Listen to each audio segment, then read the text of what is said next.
Assalamualaikum warahmatullahi wabarakatuh. Saya Triwahyuti, mahasiswa Sarjana Terapan Keperawatan Poltekkes Kalimantan Timur, tahun ajaran 2019-2020. Pada kesempatan kali ini saya akan mempresentasikan literatur review sebagai tugas praktek belajar klinik 2 di Rumah Sakit Umum Daerah Panglima Sebaya Tanah Grogot. Ada 3 jurnal dalam literatur review ini, yaitu 2 jurnal nasional dan 1 jurnal internasional. Jurnal yang pertama berjudul Pengaruh Tindakan Penghisapan Lendir atau suction terhadap perubahan kadar saturasi oksigen pada pasien kritis di ICU. Penelitinya Zahra Maulida Septimar, Arki Rosina Novita pada tahun 2018. Untuk jurnal yang kedua berjudul Perubahan kadar saturasi oksigen pada pasien dewasa yang dilakukan tindakan suction endotracheal tube di ruang ICU RSUD Ulin Banjarmasin.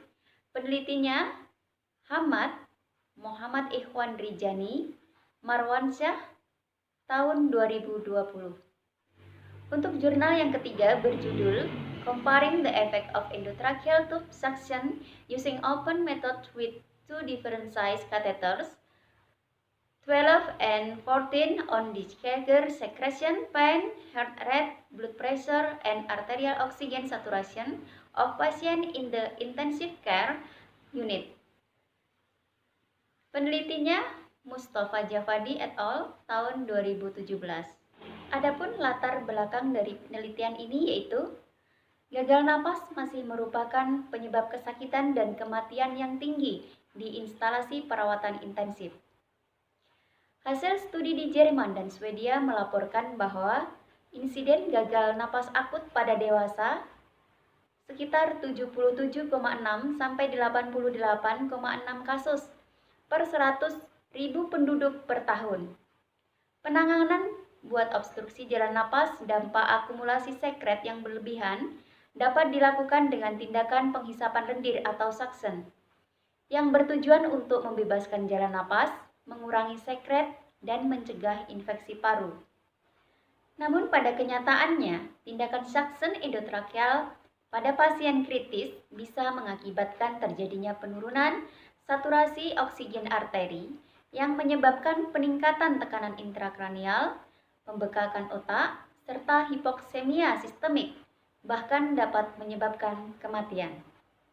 Untuk rumusan masalah sesuai PICO, problem, pasien kritis dengan masalah kebersihan jalan napas atau penumpukan sekret pada jalan napas. Intervensinya dilakukan tindakan suction untuk membersihkan sekret atau mempertahankan kepatenan jalan napas.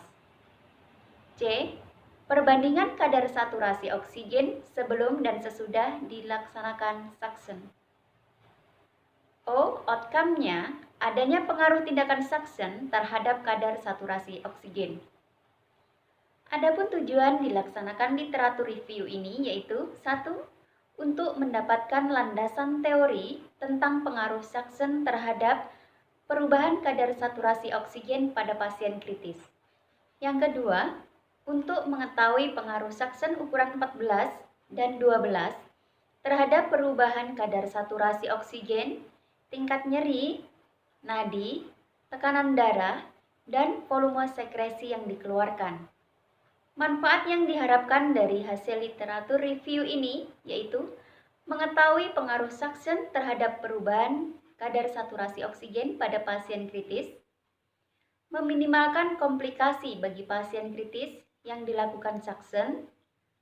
Yang ketiga, sebagai landasan teori yang bisa dipertanggungjawabkan untuk praktek keperawatan. Yang keempat, meningkatkan ilmu pengetahuan dan teknologi bagi praktek keperawatan pasien kritis. Sebelum lanjut ke telaah literatur review, saya akan membahas sedikit tentang suction. Jadi, suction atau suctioning ini ialah cara untuk mengeluarkan sekret dari saluran napas dengan menggunakan kateter suction untuk mempertahankan kepatenan jalan napas sehingga memungkinkan terjadinya pertukaran gas yang adekuat. Adapun indikasi dilakukan suction banyaknya sekret yang menyumbat pada jalan napas. Tujuannya yaitu untuk membersihkan lendir dari jalan napas, mempertahankan kepatenan jalan napas, meningkatkan ventilasi dan oksigenasi. Untuk suction sendiri ada jenisnya yaitu suction dinding dan suction portable. Sedangkan jenis kanul ada dua yaitu open suction dan closed suction. Untuk ukurannya sendiri dibedakan menjadi tiga yang bisa dipakai untuk anak-anak, usia sekolah, serta remaja sampai dewasa. Untuk usia anak-anak 2-5 tahun, ukuran kanulnya 6-8. Usia sekolah 6-12 tahun, ukuran kanulnya yang dipakai 8-10. Untuk usia remaja sampai dewasa, ukuran kanulnya 10-16. Untuk tekanan suction sendiri, ada perbedaan antara pemberian pada suction dinding dan suction portable. Di sini dibedakan menjadi 3 penggunaan untuk bayi, anak-a dan dewasa. Untuk penggunaan pada dewasa, untuk suction dinding, yaitu tekanannya 100-140 mm Hg.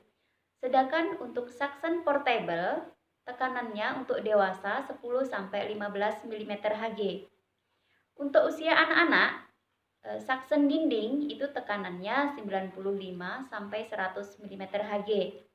Untuk suction portable, ukurannya tekanannya 5-10 mm Hg.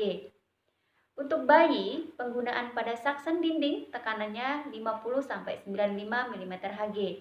Sedangkan untuk suction portable 2-5 mm Hg. Ini ada beberapa contoh untuk jenis suction. Ada suction dinding, ada suction portable, serta ada kateter suction. Di sini ada beberapa jenis sesuai ukuran masing-masing. Untuk closed suction catheter serta open suction catheter bisa dilihat seperti gambar tersebut. Sekarang kita akan masuk ke pembahasan jurnal. Jurnal yang pertama berjudul Pengaruh Tindakan Penghisapan Lendir atau Suction terhadap perubahan kadar saturasi oksigen pada pasien kritis di ICU. Penelitinya yaitu Zahra Maulida Septimar, Arki Rosina Novita, penelitian pada tahun 2018. Metode yang digunakan, desain penelitian yang digunakan yaitu pra-pasca test atau one group pra-post test design. Untuk teknik sampling adalah menggunakan total sampling dengan jumlah sampel 40 responden. Untuk analisa data dilakukan secara univariat dan bivariat menggunakan uji beda rata-rata sampel berpasangan. Adapun kesimpulan dari penelitian ini yaitu penulis menyimpulkan bahwa terdapat perubahan yang signifikan antara sebelum dan sesudah pasien mendapatkan tindakan suction. Saturasi mengalami penurunan setelah dilakukan tindakan suction pada pasien kritis yang dirawat di ICU Rumah Sakit Anisa, Tangerang. Untuk penelitian yang kedua berjudul Perubahan kadar saturasi oksigen pada pasien dewasa yang dilakukan tindakan suction endotracheal tube di ruang ICU RSUD Ulin Banjarmasin. Penelitian ini dilakukan oleh Hamad, Muhammad Ikhwan Rijani, dan Marwan Shah pada tahun 2020. Metode penelitian yang digunakan, penelitian ini bersifat kuantitatif dengan jenis penelitian komparatif. Untuk teknik samplingnya, sampel berjumlah 25 responden yang diambil dengan cara simple random sampling.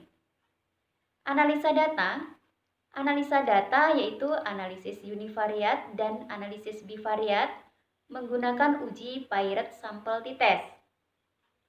Adapun kesimpulan daripada penelitian ini yaitu didapatkan hasil temuan perubahan kadar saturasi oksigen pada pasien dewasa yang dilakukan tindakan suction endotracheal tube di ruang ICU Rumah Sakit Umum Daerah Ulin Banjarmasin. Pada menit pertama sampai menit ketiga, rata-rata penurunan kadar oksigen yaitu 2 0 sampai 1%. Sedangkan pada menit ke-4 sampai ke-6 terjadi perubahan kadar saturasi oksigen sebesar 2 sampai 3%. Pada menit ke-7 sampai 10 terjadi penurunan kadar saturasi oksigen sebanyak 2 sampai 5%. Dan setelah dilakukan suction pada menit ke-25 terjadi penurunan kadar saturasi oksigen sebesar 2 sampai 3%. Jurnal yang ketiga berjudul Comparing the Effect of Endotracheal Tube Suction Using Open Method with Two Different Size Catheter 12 and 14 on Discharge Secretion, Pain, Heart Rate, Blood Pressure, and Arterial Oxygen Saturation of Patient in the Intensive Care Unit, a randomized clinical trial. Peneliti yaitu Mustafa Javadi et al. Tahun 2017. Metode penelitian ini adalah penelitian eksperimen, yaitu menggunakan uji klinis pre and post test perbandingan dua intervensi. Untuk teknik sampling, pengambilan sampel dilakukan secara acak dan memenuhi kriteria inklusi dan eksklusi dengan jumlah sampel 36 responden. Untuk analisa data dilakukan dengan analisa varian dengan pengukuran berulang uji T berpasangan. Adapun kesimpulan dari penelitian ini yaitu hasil temuan dalam penelitian ini adalah terdapat pengaruh penggunaan suction ukuran kecil dan ukuran besar pada tingkat nyeri, denyut jantung, saturasi oksigen, dan volume sekret yang dikeluarkan. Penggunaan suction ukuran besar memberikan pengaruh lebih besar terhadap tingkat nyeri, tekanan darah, denyut nadi, penurunan saturasi oksigen, serta volume sekresi. Dari 3 telaah jurnal tadi dapat diambil kesimpulan. Berdasarkan hasil telaah literatur, dapat diambil kesimpulan bahwa ada pengaruh tindakan suction terhadap perubahan saturasi oksigen. Setelah dilakukan suction, kadar saturasi oksigen mengalami penurunan. Selain terhadap saturasi oksigen, tindakan suction juga berpengaruh terhadap tingkat nyeri, denyut jantung, tekanan darah, serta volume sekret yang dikeluarkan. Penggunaan ukuran suction besar atau kecil juga mempunyai pengaruh yang berbeda. Suction yang ukuran lebih besar, nilai perubahannya lebih signifikan terhadap perubahan saturasi oksigen, tekanan darah, denyut jantung, tingkat nyeri, dan jumlah volume sekresi yang dikeluarkan. Untuk meminimalkan komplikasi yang terjadi pada penggunaan suction, lebih baik digunakan suction berukuran kecil daripada suction yang berukuran besar. Meskipun masih banyak lagi faktor yang mempengaruhi perubahan-perubahan yang terjadi selain dari faktor ukuran suction. Dari hasil telaah literatur review di atas, dapat disarankan bahwa hasil literatur review ini bisa digunakan untuk memperkaya dan meningkatkan ilmu pengetahuan di bidang keperawatan, khususnya dalam tindakan suction pada pasien kritis. Dari hasil temuan-temuan pada literatur review ini bisa menjadi bahan untuk direkomendasikan kepada rekan-rekan perawat pada saat melakukan tindakan suction. Diharapkan sesuai dengan SPO yang sudah dibuat untuk mencegah terjadinya perubahan kadar saturasi oksigen yang bisa berakibat membahayakan nyawa pasien. Demikianlah hasil presentasi literatur review dari saya. Sebelum saya tutup, ada sebuah pantun. Pergi ke Jawa nonton wayang kulit. Belumlah lama, matilah lampu. Kesabaran memanglah sulit, harus belajar sepanjang waktu. Sekian, terima kasih. Wassalamualaikum warahmatullahi wabarakatuh.